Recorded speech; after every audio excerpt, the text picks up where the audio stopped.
On est aujourd'hui le mercredi, Kaf Bet Cheshvan, on est le 31 octobre. Et aujourd'hui, cours de paracha, on est Parshat Chaye Sarah, une paracha très importante puisque l'on parle de Hebron, de Marat HaMachpelah, du caveau des pères et des mères. Et d'ailleurs, il y a une tradition déjà depuis de nombreuses années ici en Israël, c'est que des dizaines de milliers de jeunes et moins jeunes Israéliens et Israéliennes se retrouvent ce Shabbat à Hebron pour prier justement et organiser donc un Shabbat avec prière, avec cours de Torah, avec une magnifique ambiance. Justement sur le caveau des pères, j'y serai moi aussi ce Shabbat, ainsi que des dizaines de milliers d'Israéliens venus de partout pour passer un Shabbat extraordinaire. C'est une tradition, encore une fois, depuis de nombreuses années. Justement, la paracha, le Shabbat qui parle de l'enterrement, donc finalement du premier des pères et mères fondateurs, de l'enterrement de Sarah. Sarah était la première à être enterrée à cet endroit. Bien que ce n'est pas tout à fait vrai, puisque comme nous le savons dans notre tradition, Adam et Ève, eux aussi, sont enterrés là-bas, mais la Torah n'en parle pas d'une manière visible, c'est notre tradition qui le rapporte. Il y a une explication profonde à cela, et je crois d'ailleurs que je vais écrire un texte à ce sujet-là cette semaine. Je tenais juste à dire et à redire que, comme vous le savez, ou vous devriez le savoir, j'ai de nombreuses listes, ce qu'on appelle des groupes WhatsApp, en particulier en français, où j'envoie chaque semaine, depuis déjà un long moment, un petit Dvar Torah chaque semaine à des milliers de personnes, desquelles j'ai pu recevoir le numéro de téléphone. Et donc j'avais déjà fait un appel il y a fort longtemps. Tous ceux qui veulent faire partie de cette liste-là ont la possibilité sur la boîte email du site d'en contacter nous, de laisser leur numéro de téléphone et leur nom. Et s'ils ont un WhatsApp, je les mettrai donc dans ma liste WhatsApp et ils recevront chaque semaine, comme des milliers d'autres, un petit Dvar Torah, une petite explication de Torah sur la paracha. Et je pense que le texte de cette semaine va justement parler de ce mystère, pourquoi les premiers à avoir été enterrés justement dans le caveau des pères à Hebron, d'après notre tradition, c'est Adam et Chava, Adam et Ève, et ils ne sont pas mentionnés clairement dans la Torah. Il y a bien sûr un sens très profond à cela. J'en connais à mon niveau l'explication, et c'est ce que j'expliquerai dans le texte que j'enverrai cette semaine. Mais quoi qu'il en soit, cette paracha parle aussi et surtout, bien évidemment, il faut être capable de le voir, de le comprendre, comme tout dans la Torah. L'essentiel des messages de la Torah ne sont pas directement visibles pour celui qui lit, et même en hébreu, à combien plus forte raison dans la traduction. L'essentiel du message est complètement mis de côté par celui qui lit sans la moindre clé pour savoir comment décrypter le texte. Mais dans cette paracha, et c'est ce que je vais vous montrer, on parle essentiellement des structures fondamentales de la relation entre les hommes, de la bonne et de la manière mauvaise, et il y a des clés essentielles qui nous sont livrées dans cette paracha pour comprendre comment les choses fonctionnent dans la relation humaine, et ce qui est vrai au niveau individuel est bien sûr vrai au niveau collectif aussi. On peut de là comprendre les structures fondamentales qui permettent de construire ou détruire la relation entre les peuples, la relation entre les nations. Mais avant de le montrer dans la paracha elle-même, sur 3 points essentiels, je voudrais revenir sur une explication profonde, mais que je vais décoder à mon niveau devant vous. Cette explication donc complètement codée, complètement métaphorique, issue des enseignements du Ari HaKadosh, dans les enseignements bien sûr des secrets de la Torah, de ce qu'on appelle la Kabbalah.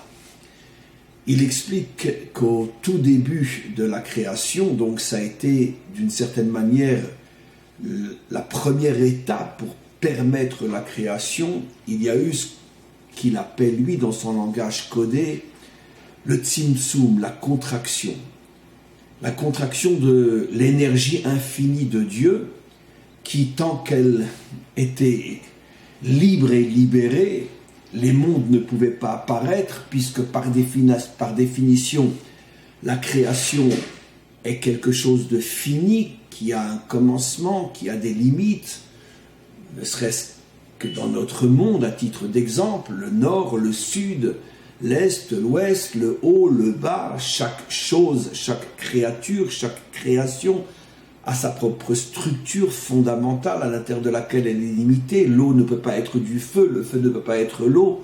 Je ne peux pas vivre en 2018 et en même temps vivre en l'an 50 ou en l'an 95. C'est pas possible. Et je suis limité par le temps, je suis limité par l'espace, je suis limité par ce que je suis un homme, je suis une femme, je suis un animal, je suis du végétal, je suis du minéral. Donc à partir du moment où il fallait créer quelque chose qui a des limites, et c'est vrai dans tous les mondes, même dans ce qu'on appelle les mondes spirituels, qui sont tout aussi réels que le nôtre, bien plus réels que le nôtre, mais qui n'ont pas d'enveloppe matérielle comme le nôtre, mais même dans ces mondes-là, tout est limité. Dans d'autres dimensions, mais tout est limité malgré tout. Il fallait donc faire ce qu'on appelle le fameux Tzimtzum, cette fameuse contraction du Or En Sof, de la lumière ou de l'énergie infinie de Dieu, pour laisser place à des structures nouvelles qui permettraient justement de faire apparaître les limites. Et le Ari Akadosh, dans sa métaphore, explique que lorsqu'il y a eu cette contraction du Or En Sof, cette contraction a produit un rond vide, ce qu'on appelle un halal à panouille, un creux vide, mais qui a une forme ronde. Le Or En Sof s'est concentré tout autour de cette boule vide, et c'est à l'intérieur de cette boule vide qui est déjà, d'une certaine manière, représentée comme étant une structure limitée, puisque elle est ronde, elle a donc une figure, donc elle a une limite, et à l'extérieur de ces limites se trouve le Or En Sof, mais plus à l'intérieur. Et c'est à l'intérieur de ce cercle vide que tous les mondes, et surtout le nôtre, ont été créés. Alors bien évidemment, c'est un code. Qu'est-ce que cela signifie? Alors je vais l'expliquer à notre niveau dans le cadre de ce cours, afin de l'introduire. Et encore une fois, inutile de répéter, ou plutôt très utile de répéter, que toutes nos explications ne sont que l'ombre de l'ombre de l'ombre de l'ombre de l'ombre, et vous connaissez la suite de la phrase, et c'est tellement vrai ce que je dis qu'il ne faut absolument pas sourire quand je le dis, parce que c'est encore plus vrai que vous l'imaginez. Mais une explication possible de décodage de cette métaphore est la suivante. Par rapport à l'homme, ce cercle-là, vide, à l'intérieur duquel tout est créé, représente en vérité la conscience du moi, l'ego. L'ego, c'est cette bulle à l'intérieur de laquelle je suis et à l'intérieur de laquelle, finalement, j'enferme avec moi-même la création tout entière. Ça veut dire que pour moi, et je vais expliquer bien sûr ce que cela signifie, mais d'abord j'explique l'image. Pour moi, pour chacun d'entre nous, avant de véritablement se travailler, pour chacun d'entre nous, la création tout entière rentre, et c'est vrai pour chacun, rentre finalement dans sa propre bulle à l'intérieur de laquelle lui-même se trouve. Cette bulle, c'est mon moi, c'est mon ego. Pas dans le sens uniquement péjoratif, dans le sens d'égoïste, mais aussi dans le sens plus simple, ma nature, ma sensibilité, ma conscience, ma compréhension des choses. Chaque être humain a sa propre sensibilité, a sa propre nature, a on pourrait dire ses structures intellectuelles, Il n'y a pas un être humain qui ressemble à un autre. Et même dans les catégories, les scientifiques, les philosophes, les artistes, même dans ces catégories, il y a des nuances énormes entre un savant et un autre, entre un artiste et un autre, entre un ingénieur et un autre, entre un artisan et un autre. Donc, chacun finalement a sa propre bulle à l'intérieur de laquelle il évolue. Cette bulle, encore une fois, inclut son intelligence, sa sensibilité, sa vision du monde, sa compréhension des choses. Le grand problème, explique le Ari Akadosh, c'est que chacun voudrait voir tous les mondes à l'intérieur de sa propre bulle. Chacun voudrait que, finalement, tout ce qui est à l'extérieur de lui soit comme lui. Et de là naissent tous les conflits, toutes les difficultés, c'est-à-dire en vérité ce schéma du Ari Akadosh est la clé fondamentale qui ouvre la compréhension de toute l'histoire humaine dans tous les niveaux, politique, social, économique, idéologique et religieux bien sûr. Parce que chacun s'imagine que l'ensemble de la création est à l'intérieur de lui-même et donc il veut, consciemment ou non, forcer tout ce qui est à l'extérieur de lui à être comme lui. Le chrétien veut que tout le monde soit chrétien, le musulman veut que tout le monde soit musulman. L'homme de gauche veut que tout le monde soit à gauche, l'homme de droite veut que tout le monde soit à droite. Et chacun dans tous les domaines essaye d'amener tous les autres à être comme lui. Parce qu'étant lui-même enfermé dans sa propre bulle et toute sa vision et sa compréhension du monde, c'est uniquement à l'intérieur de lui-même, il n'a pas cette noblesse, il n'a pas cette force, il n'a pas cette conscience qui lui permettrait de sortir de sa bulle et de comprendre et d'accepter que tout ce que lui est, ce n'est que lui. Mais il y a des tas d'autres réalités dans ce monde qui sont à l'extrême opposé de lui et qui fonctionnent exactement à l'inverse de lui, et qu'il n'y a aucune possibilité, aucune raison d'essayer de les transformer, de les amener à être comme lui.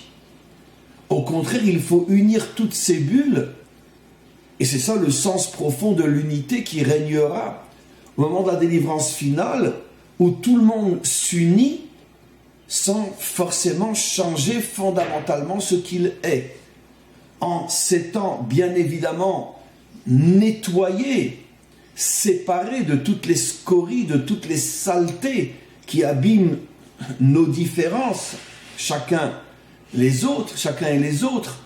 Mais quoi qu'il en soit, même après s'être nettoyé de tout ce qui nous abîme, malgré tout, on se retrouve avec notre propre identité, nettoyée, propre, pure, mais mon identité n'est pas celle de l'autre. Et donc l'unité, c'est l'unité de toutes les identités revenues à une certaine forme de propreté et de pureté, mais qui restent différentes les unes des autres.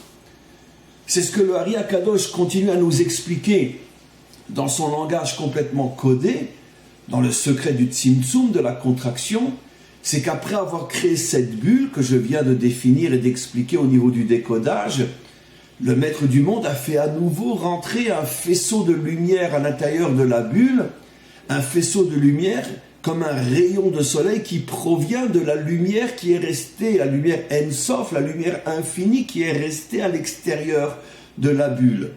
Qu'est-ce que cela signifie au niveau du décodage? Ce que j'explique, c'est que chacun d'entre nous a la possibilité de se reconnecter à cette lumière infinie, c'est-à-dire chacun d'entre nous a la possibilité, s'il le veut, s'il en fait l'effort, de sortir de sa vision réduite du monde, qui n'est en vérité que sa propre vision dans laquelle il voudrait enfermer l'humanité tout entière, et il a la possibilité, parce que cette énergie sans limite se trouve à proximité de lui, et s'il se connecte à elle, ça va lui permettre de sortir de sa prison mentale et psychologique et de prendre conscience et d'accepter que la vérité est vraie, justement l'union des contraires.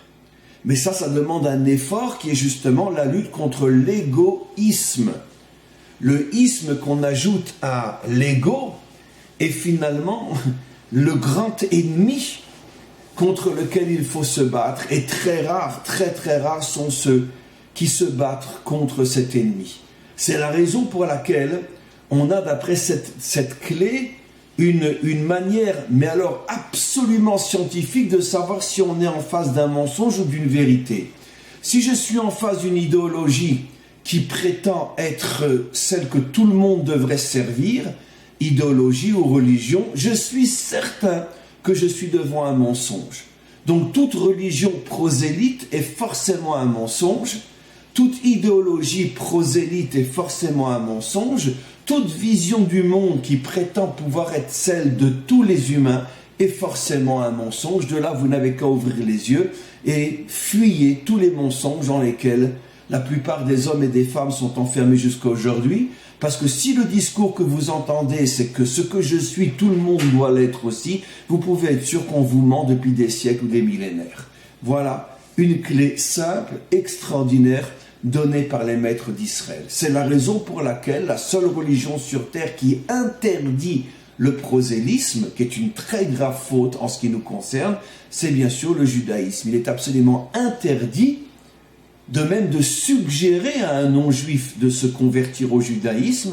Plus encore, s'il veut se convertir, on lui met plein de bâtons dans les roues pour tester sa sincérité, mais même au risque de le décourager et il ne se convertira pas. C'est l'absolu contraire de tout ce qui existe dans le monde depuis des millénaires.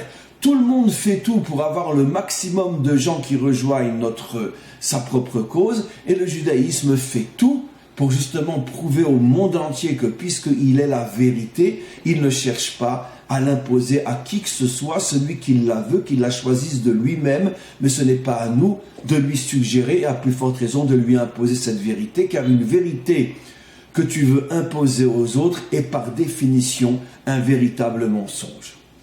Donc, ce que je viens de dire est d'une profondeur infinie, bien que je l'ai dit d'une manière extrêmement simple, parce que toute l'histoire du monde est résumée dans ce quart d'heure de cours aujourd'hui. C'est simple, c'est évident, mais ça fait des millénaires et des millénaires que cette évidence passe complètement au-dessus de la conscience de l'humanité, parce que l'égoïsme, parce que l'orgueil, parce que le mensonge nous empêche de se rendre à cette évidence. Alors dans notre paracha, on va voir dans 3 histoires, toutes ramenées dans la même paracha, justement comment un homme se purifie et comment justement on arrive à sortir de cette bulle à l'intérieur de laquelle on est enfermé. Et on va le voir soit du bon côté, soit du mauvais côté. Et je commence. Commençons avec Eliezer, le serviteur d'Abraham. Je vais répéter quelque chose que j'ai déjà enseigné de nombreuses fois en ce qui concerne Eliezer et les autres aussi, mais dans le contexte du cours d'aujourd'hui. Comme vous le savez, je ne cesse de le dire, une même notion, même apparemment répétée quand il s'agit de Torah, ce n'est jamais une répétition, à chaque fois il y a quelque chose de nouveau, ne serait-ce que dans le déclic que cela va produire au niveau de celui qui écoute. Un homme peut, et moi ça m'arrive tous les jours, je peux revenir 10 fois sur un même enseignement, et je ne sais pas pourquoi, c'est aujourd'hui que tout d'un coup quelque chose en moi va s'allumer, alors que cet enseignement, je l'ai déjà étudié 10 fois, 100 fois, 1000 fois, je l'ai déjà entendu, je le connais, mais jamais il n'avait produit en moi ce qu'il produit aujourd'hui. Pourquoi ? Parce que jusqu'à présent, je n'étais pas prêt à recevoir le véritable message de cet enseignement, ou au plus, je le recevais que d'une manière intellectuelle, mais il n'avait pas pénétré mon être. Et va savoir pourquoi, aujourd'hui, je l'entends, je le réentends, je croyais le connaître, et paf, il change ma vie. Donc c'est la raison pour laquelle, encore une fois, la Torah n'est pas une transmission de connaissances, mais une transmission de vie qui est censée transformer l'être humain, et des fois, il faut répéter un enseignement 1000 fois pour produire l'effet salutaire que la Torah est censée avoir sur chacun d'entre nous. Donc je reviens maintenant sur l'histoire d'Eliezer. Comme on le sait, il y a de nombreuses anomalies dans cette histoire. Il est choisi donc par son maître, qui est en même temps son maître dans les deux sens, son maître aussi et surtout en Torah, car Eliezer, rapporte notre tradition, était le principal, le plus grand de tous les élèves d'Abraham, auquel Abraham avait confié toute sa Torah, tous ses enseignements. Ça veut dire qu'à part des choses extrêmement importantes qu'Eliezer ne pouvait pas traiter lui-même, tous ceux qui avaient besoin de recevoir un conseil d'Abraham venaient chez Eliezer. Abraham avait, on pourrait dire, une confiance absolue en Eliezer. Il savait que Eliezer avait complètement, totalement, absolument absorbé, sans la moindre fausse note, sans la moindre faille, la Torah de son maître Abraham, et Abraham lui faisait absolument confiance. Il l'avait donc élevé à un niveau extraordinaire. Et Eliezer a un nom, on l'a déjà nommé de nombreuses fois dans la Torah, et pourtant dans tout le récit de la mission qu'Abraham lui a confiée dans notre paracha, d'aller trouver une femme pour Yitzhak, le fils d'Abraham, pas une seule fois son nom est cité. Il est constamment appelé Eved, qui signifie en hébreu serviteur, donc qui d'une certaine manière est beaucoup plus, je dirais pas péjoratif, bon, on va dire péjoratif par rapport au fait qu'il est d'abord un élève.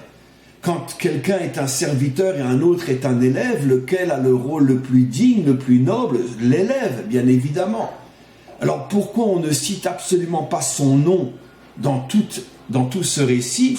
Pourquoi dans tout ce récit il est appelé Eved, qui signifie serviteur, au lieu d'ami, au lieu de confident, au lieu de responsable de sa maison? Il y a un autre texte où il est appelé le responsable, l'intendant principal, le responsable de toute la maison d'Abraham, dans le sens matériel et spirituel. Pourquoi ne pas le nommer d'une manière beaucoup plus noble?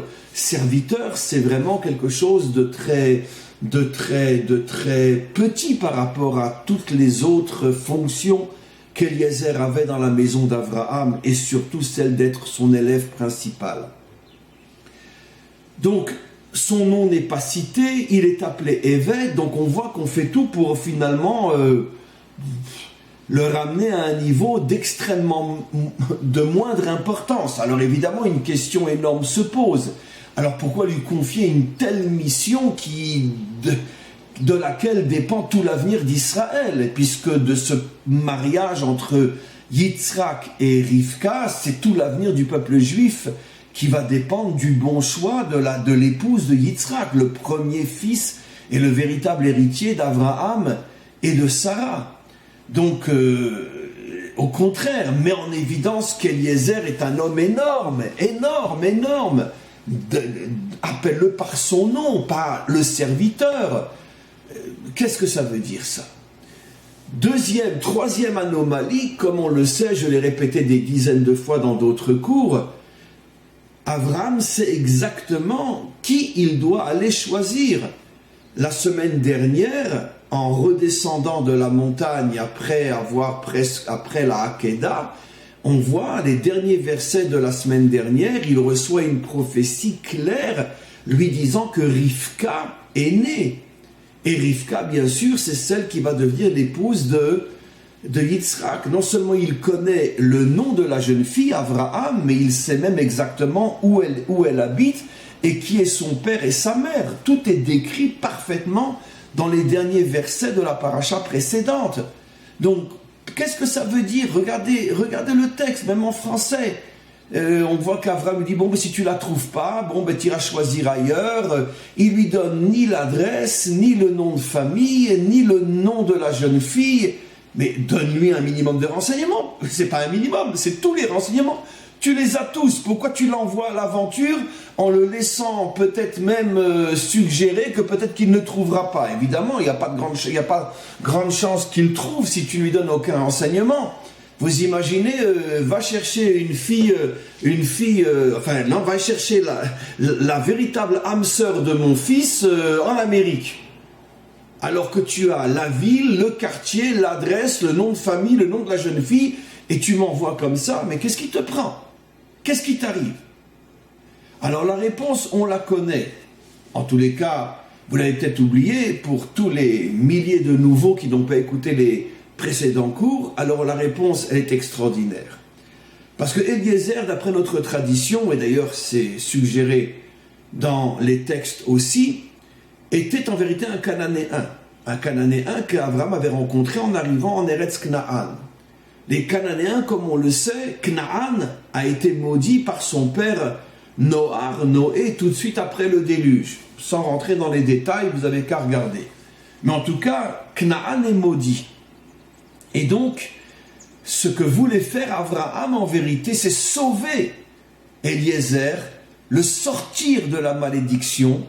Et finalement, tout ce qu'il a fait, Abraham, c'était un chesed, une bonté inimaginable pour sortir son plus grand ami, son plus grand élève de cette malédiction et de le ramener à une structure normale, pure, saine, de manière à ce qu'il puisse continuer après sur un chemin lumineux, d'après notre tradition par exemple, après qu'Abraham est arrivé à le nettoyer de cette malédiction, il reviendra en Gilgoul et il reviendra entre autres dans le personnage de Kalev, ce fameux chef de la tribu de Yehuda, qui avec Yehoshua, chef de la tribu d'Éphraïm, ce sont les deux qui ne fauteront pas lors justement de l'histoire avec les explorateurs, et ce sont les deux qui rentreront en Israël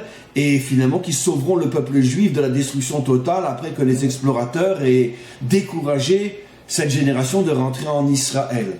Et donc d'après notre tradition, Kalev était en vérité le Gilgoul d'Eliezer. Donc non seulement Eliezer est sorti de la malédiction, mais il a été tellement purifié par son maître Abraham que son âme a même mérité, alors qu'elle était une âme cananéenne, de revenir et de naître juive, et en plus de naître dans la plus grande des tribus, Yehuda, et de devenir le plus grand de cette tribu, le prince de la tribu de Yehuda, Kalev. Mais vous imaginez le parcours. Une âme maudite de Canaan qui se retrouve prince de la tribu de Yehuda. Vous imaginez le travail qu'Abraham a fait sur cette âme-là. Et comment? Alors on touche à nouveau le sens profond de ce que j'ai expliqué dans l'introduction. Chacun d'entre nous a un ego, a une bulle dans laquelle il se trouve. Mais chacun d'entre nous a aussi, s'il le veut, ça dépend de son choix, mais il a aussi, selon l'image codée du Ari Kadosh, ce faisceau de Or En Sof, ce faisceau, ce rayon de lumière infinie qui rentre dans sa bulle et qui l'invite à sortir de sa bulle et à s'ouvrir sur le monde tel qu'il est véritablement et non tel que je voudrais l'enfermer dans ma propre bulle. Ça, c'est un homme normal qui peut rester dans sa bulle aussi, c'est malheureusement la majorité. Mais quoi qu'il en soit, il a la possibilité d'en sortir. Mais la malédiction, c'est une bulle sans ce faisceau. C'est-à-dire que même s'il veut sortir, il ne peut pas. Ce qui veut dire qu'un homme maudit va sombrer dans les défauts les plus noirs de l'égoïsme, de l'orgueil, du et-moi. C'est vrai pour tous les hommes, mais tous les hommes peuvent s'en sortir. Le maudit, tant qu'il est maudit, il est complètement enfermé là-dedans. Le maudit, c'est ce qui va donner les grands tyrans, les grands dictateurs, Hitler, etc. C'est tous ces personnages qui détruisent tout ce qui n'est pas comme son idéologie et qui va s'acharner sur tous ceux qui incarnent la différence par excellence. C'est la raison pour laquelle Hitler s'acharne sur les juifs. Parce que même s'il en tue des millions d'autres, quoi qu'il en soit, le juif représente toujours celui qui ne sera jamais comme les autres. Parce qu'il est là pour être le modèle de la vérité universelle. Ne soyez pas comme les autres. Chacun doit être ce qu'il est. Le monde n'est pas un monde de moutons dirigé par 3-4 bergers tyranniques ou sataniques qui transforment l'humanité en moutons. Et c'est pour ça qu'à chaque fois qu'il y a un nouveau Satan qui veut prendre les rênes du monde, son premier principal ennemi va être les Juifs. Car ce sont toujours ceux qui refusent d'être comme les autres. En tout cas, au niveau du concept juif, au niveau de la nation, du peuple juif. Je ne parle pas au niveau des individus qui, bien sûr, peuvent s'assimiler et même des fois être pires que les autres. Mais au niveau de la nation, c'est la seule nation qui ne s'est jamais assimilée au grand système universel jusqu'à aujourd'hui. Donc c'est la raison pour laquelle tous les tyrans s'attaquent en premier et en priorité de toute leur force à Israël. Maintenant donc je reviens à ce que j'explique. Le maudit, c'est donc cette structure de créature, je ne vais pas appeler ça humaine, parce que je viens de citer Hitler, Hitler n'est pas un humain, comme vous le savez pour ceux qui connaissent mes cours. Il ressemble, mais ce n'en est pas un. Et d'ailleurs, ça va tout à fait avec ce que je dis quand je dis qu'il est maudit, ça veut dire qu'il ne fonctionne pas comme les autres, qui ont la bulle, mais qui ont aussi le rayon. Lui a la bulle, mais sans le rayon, c'est une structure de créature complètement différente. Et donc son ego, son orgueil, son égoïsme, il va le faire exploser partout à l'extérieur de lui, pour se débarrasser de tout ce qui ne lui ressemble pas. C'est ça la malédiction. Maintenant, Abraham savait que même si Eliezer était maudit, Eliezer avait déjà donné quantité de preuves comme quoi il voulait s'en sortir. Parce que ça, malgré tout, c'est possible.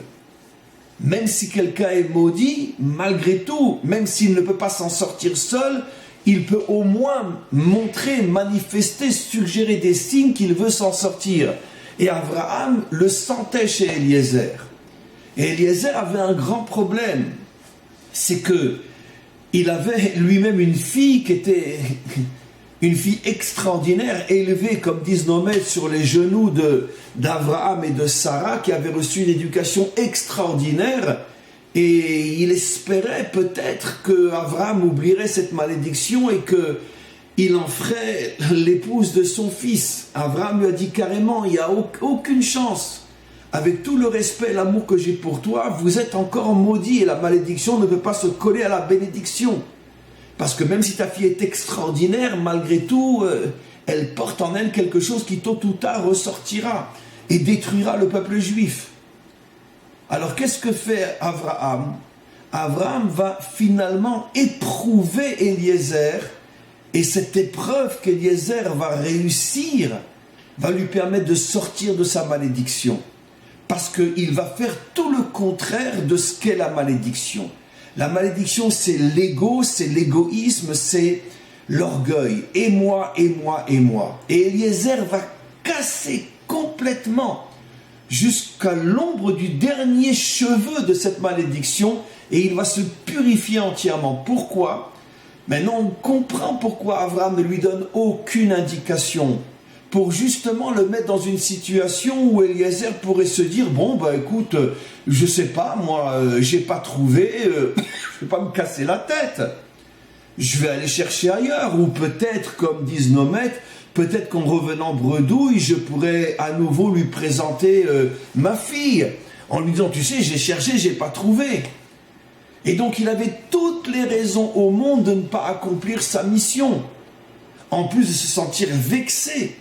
Pourquoi quand tu m'appelles Eved, tu m'appelles mon serviteur, appelle-moi par mon nom, appelle-moi Eliezer. De plus, on va voir que quand lui-même, Eliezer, va se présenter dans la maison de Laban, il va pas dire je suis Eliezer, le maître intendant de la maison d'Abraham, je suis Eliezer, le plus grand élève d'Abraham. Non, il dit je suis le Eved, je suis le serviteur. Ça veut dire qu'Eliezer a compris que son maître veut casser son ego, en refusant de l'appeler par son nom, en l'appelant Eved, en ne lui donnant aucune indication pour qu'il ait toutes les bonnes excuses pour ne pas trouver celle qui prendra la place de la fille, sa fille que lui voulait donner à Yitzhak, à la place de Rivka. Il le met dans une situation impossible où quelqu'un qui n'a pas cassé son ego, évidemment qu'il ne réussira pas cette mission. Et Eliezer réussit brillamment cette mission.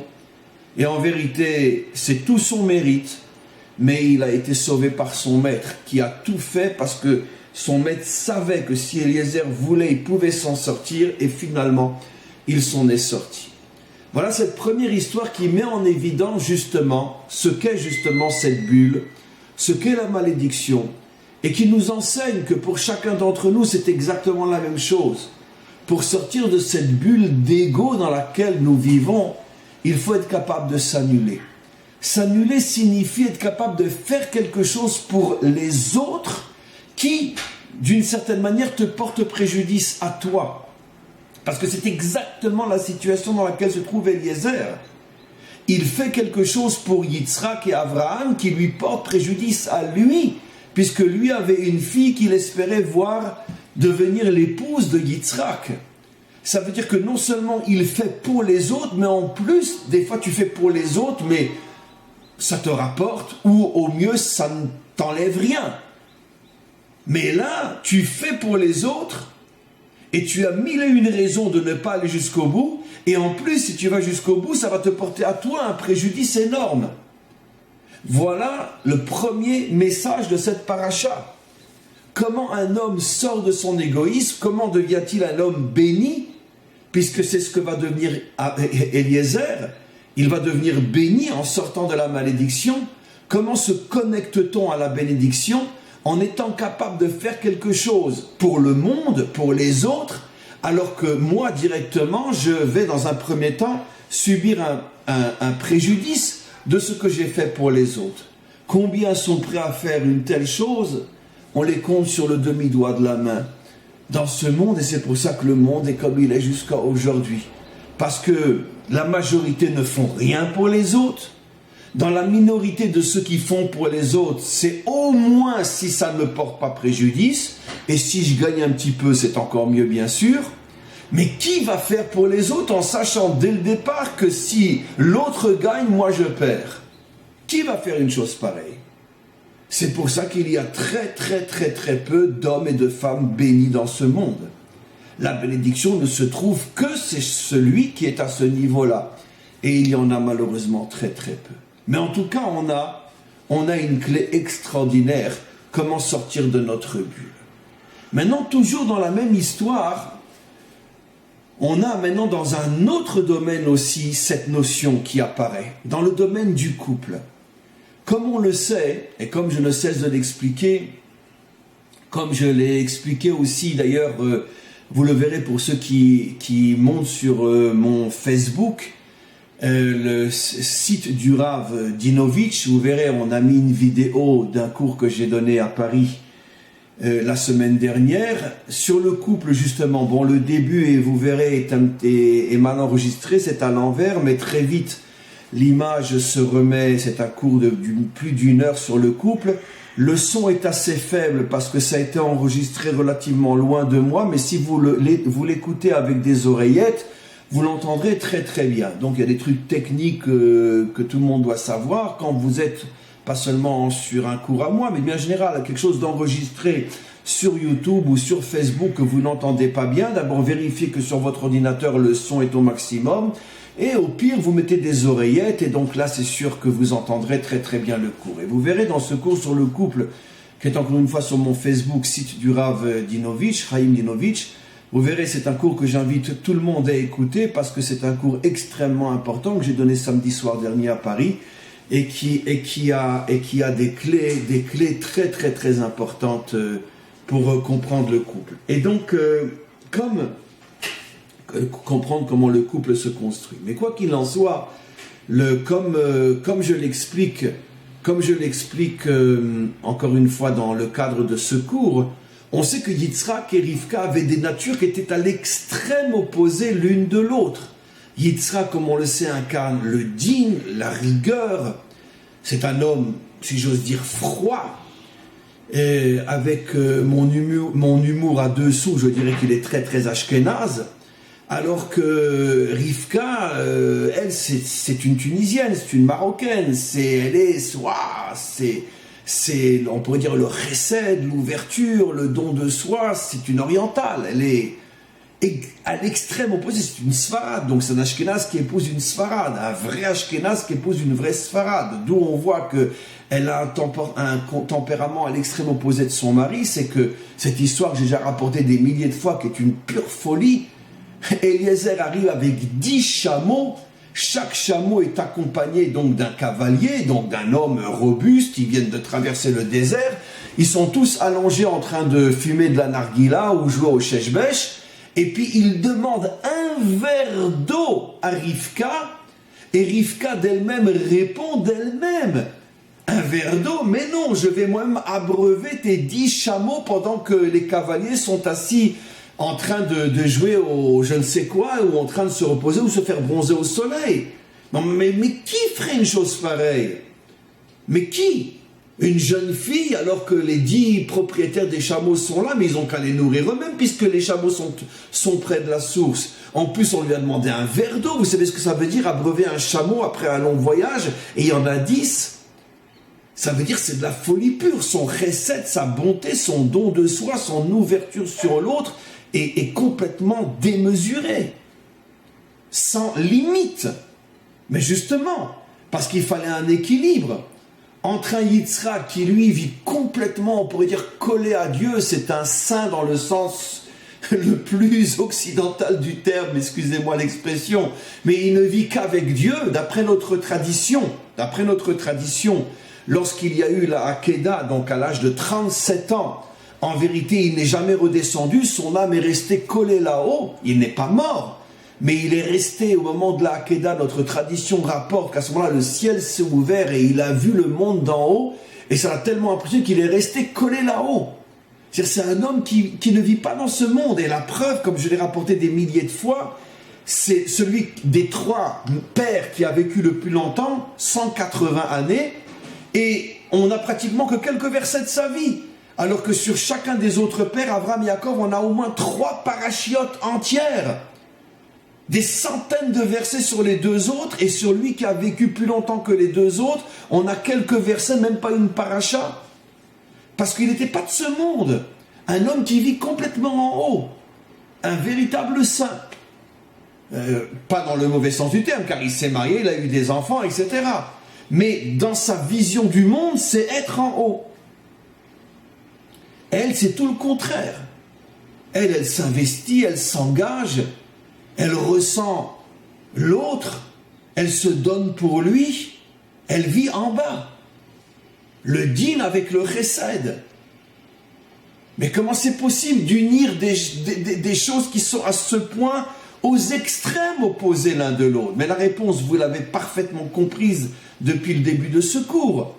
Parce que c'est la seule manière de casser l'ego et c'est la seule manière de vivre à deux. Parce que tant que je n'ai pas cassé mon ego, je vis tout seul. 99,9% des divorces ou 80,9% des raisons pour lesquelles on ne se marie plus dans le monde moderne, c'est parce qu'on ne veut pas sortir de sa bulle. Et donc, automatiquement, si je ne sors pas de ma bulle, je continue à vivre tout seul, même si je me suis marié. Et au début, bon, je vis avec l'espoir que j'arriverai à faire rentrer l'autre dans ma bulle, et que finalement, je me suis marié avec moi-même. Et quand je me rends compte que j'arrive pas du tout, et qu'avec le temps qui passe après le mariage, les bulles se renforcent de plus en plus dans leurs différences, ben c'est l'explosion et c'est le divorce. C'est simple comme 1 plus 1 égale 2. 99,9% des divorces, c'est parce que chacun a voulu faire entrer l'autre dans sa propre bulle. Donc on n'a jamais été 2, on a toujours été tout seul. Donc si je veux qu'un mariage réussisse, je mets 2 bulles l'une en face de l'autre qui sont à l'extrême opposé l'une de l'autre, mais je sais qu'on peut faire confiance à chacune de ces bulles parce que chacun va s'accrocher au rayon de lumière infinie qui se trouve dans sa propre bulle et va donc sortir de sa bulle pour se connecter à l'autre. Et ça va former un véritable couple.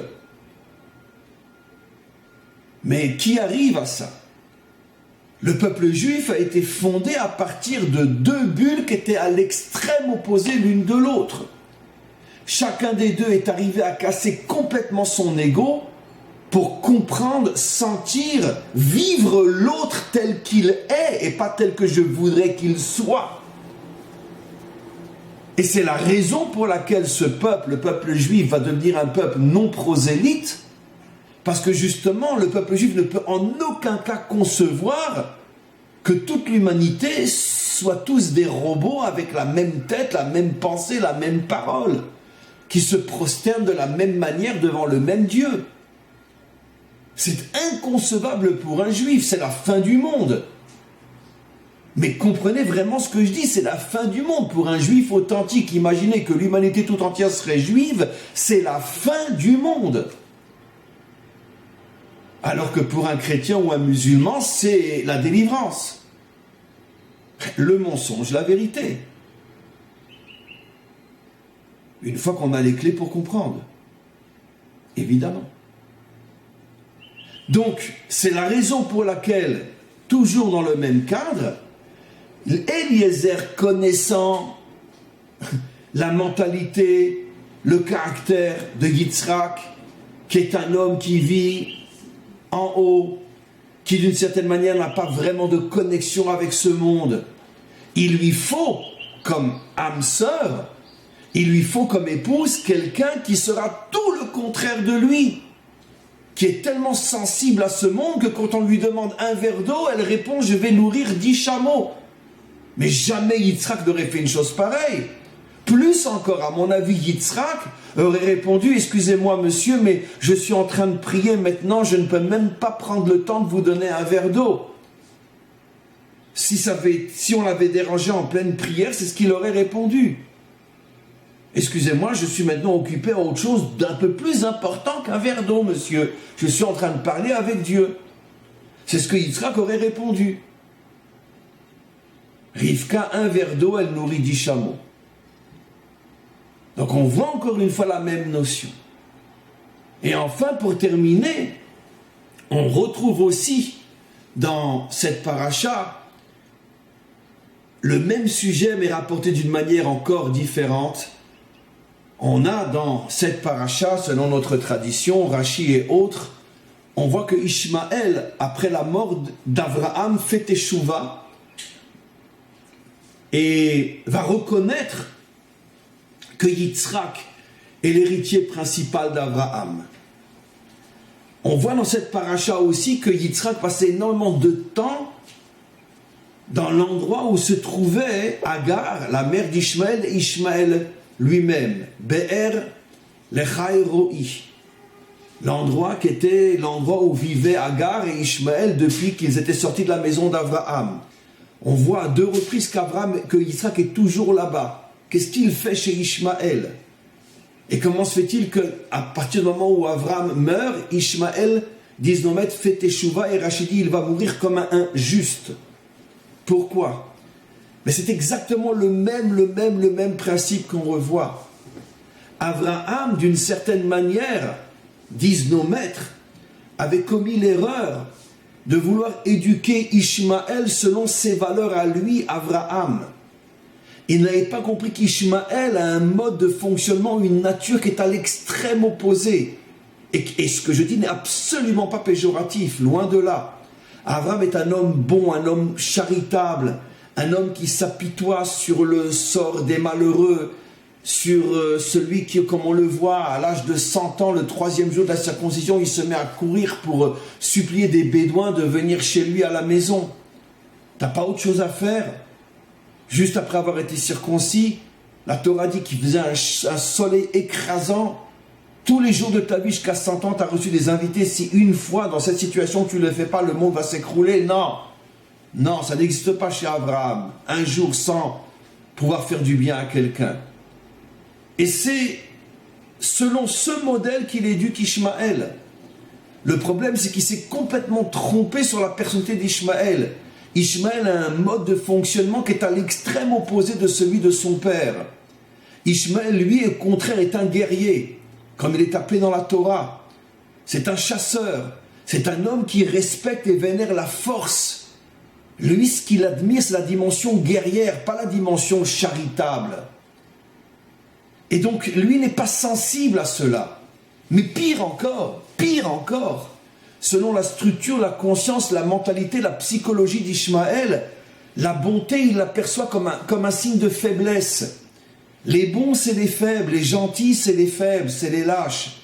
Un homme, un vrai, il a une épée à la main. On a besoin aussi d'hommes comme ça sur terre. La preuve, David. Le roi David était un véritable guerrier. C'était pas un Avraham Avinu. D'ailleurs, dans notre paracha, le Balatorim appelle David le fils de Yitzhak. Tous les commentaires posent la question, pourquoi il appelle David le fils de Yitzhak? Il est autant le fils d'Abraham et de Yaakov aussi. Mais ce que le Balatorim veut nous faire comprendre, c'est que le Ophi, le caractère de David, c'était Yitzhak. Un homme dur, un homme qui n'est pas complètement ouvert sur le monde. Un homme renfermé plus. C'est ce qui est aussi le caractère d'un guerrier, parce qu'un guerrier, s'il est trop pitoyable, s'il a le cœur trop ouvert, s'il est trop sensible, il ne peut pas être un guerrier, c'est impossible, c'est impossible. Tu ne peux pas être sur un champ de bataille et penser à ta maman, c'est pas possible. Donc David avait la nature de Yitzhak, il sait fermer son cœur, il sait dire non. Et donc, Abraham s'est trompé, ça a été une grave erreur. Il s'est trompé, il a pensé que puisque lui représente la bonté, eh ben, son enfant qui sort de lui, forcément peut être dans la même bulle. Et il n'a pas compris que pour Ishmaël, la bonté c'est de la lâcheté. La bonté c'est de la faiblesse. Parle-lui d'une manière rigoureuse, parle-lui droit dans les yeux comme un guerrier parle à un autre guerrier et lui fait comprendre que si tu bouges, gare à toi. Là, il va te respecter. Là, il va dire, waouh, j'ai un homme devant moi. Waouh, j'ai un vrai modèle devant moi. Waouh, celui-là, je suis prêt à avancer avec lui parce que lui, il incarne ce à quoi j'aspire. Et c'est toujours le problème de la bulle. Parce que je suis bon, je voudrais que tout le monde soit comme moi. Non. Dieu n'a pas créé que l'eau, il a aussi créé le feu. Il n'a pas créé que des moutons, il a créé des lions. Il n'a pas créé que les végétaux, il a aussi créé les minéraux. Il n'a pas créé que des animaux sur terre, il a aussi créé des oiseaux. Et ainsi de suite. C'est tellement évident ce que je dis. Mais cette évidence, ça fait des millénaires qu'on ne la comprend pas. Et même Abraham a fait cette erreur-là. Il n'a pas su comprendre le mode de fonctionnement de son fils Ishmaël. C'est pour ça que tant qu'Abraham était vivant et que le modèle était Abraham, Ishmaël était parti dans tous les sens. Car il ne voulait pas ressembler à son père. Mais quand Abraham est mort et qu'il est resté Yitzhak, et que Yitzhak incarne justement exactement la même nature dans le fond que Ishmaël, alors là Ishmaël s'est retrouvé, il a dit ah d'accord, donc c'est pas que le modèle que mon père va présenter, il y a d'autres modèles aussi. Je me retrouve dans Yitzhak. Et comme il a vu que Yitzhak était lui aussi un homme comme lui, dur, très dur, il a dit Yitzhak, je vais en faire mon modèle. Et il a fait Teshuvah, disent nos maîtres. Il a fait Teshuvah, il a pris Yitzhak comme modèle, il l'a laissé passer devant lui, dit Rashi. Tu es mon modèle. Si c'est ça la vérité, telle que tu la représentes toi, je suis prêt à la suivre. Là encore une clé extraordinaire dans notre situation contemporaine. Aujourd'hui, ici en Israël, avec nos voisins, sans rentrer dans les détails, tout le monde a déjà deviné tout ce que je suggère. Tous les problèmes que nous avons en Israël, c'est parce que depuis des décennies, la plupart de ceux qui nous dirigent veulent, d'une certaine manière, imposer à Ishmaël le mode de pensée occidental. La paix, l'ouverture, la compréhension, le shalom. Et les occidentaux qui sont encore plus occidentaux que nous, parce qu'ils sont chrétiens en plus, donc ils sont doublement plus nuls que nous. Nous, on a la nullité face à Ishmaël quand on est occidental. Mais quand tu es en plus occidental et chrétien, alors évidemment, allez. Voilà. Mais personne ne comprend, et nous les premiers, parce qu'on a remarqué que Ishmaël, lui, il ne comprend pas ce discours, il ne comprend pas ce langage. Pour lui, c'est le langage des faibles, le langage des lâches. Aime ton prochain comme toi-même. Il ne peut pas nous respecter. Parce que pour Ishmaël, un peuple qui est prêt à partager sa capitale, c'est un peuple de lâches, un peuple honteux, un peuple qu'on mérite de jeter à la mer. Par contre, parle-lui le langage d'un guerrier. Dis-lui, si tu bouges, tu vas voir. Alors là, il va commencer à te respecter. C'est paradoxal, parce que nous, les Occidentaux, de culture chrétienne, on n'arrive pas à comprendre ça. Parce que chez nous, c'est pas comme ça que ça se passe. Parce qu'on est pourris par l'orgueil, pourris par l'ego. On ne veut pas accepter qu'il y a sur Terre des êtres humains qui ne fonctionnent pas comme nous. Et que si tu veux être respecté, apprends à comprendre comment eux fonctionnent. Et commence à fonctionner comme eux, et tu verras, ils te respecteront. Donc voilà, la conclusion de ce cours qui, je pense, est l'un des plus importants de tous, bien que je n'ai fait que dire des évidences. c'est que finalement, notre véritable travail sur Terre, c'est sortir de notre bulle. Sortir de notre bulle, casser notre ego, casser notre égoïsme, casser notre orgueil, et comprendre que la guérison du monde, et sa propre guérison personnelle aussi, dans son couple et dans son entourage, la guérison du monde commence par le fait que l'on comprenne que ce n'est pas à moi d'amener les autres dans ma bulle, c'est à moi de sortir de ma bulle pour comprendre les autres et m'unir à eux, que le Maître du monde nous donne ses forces. Amen. Vechen Yehi Ratzon.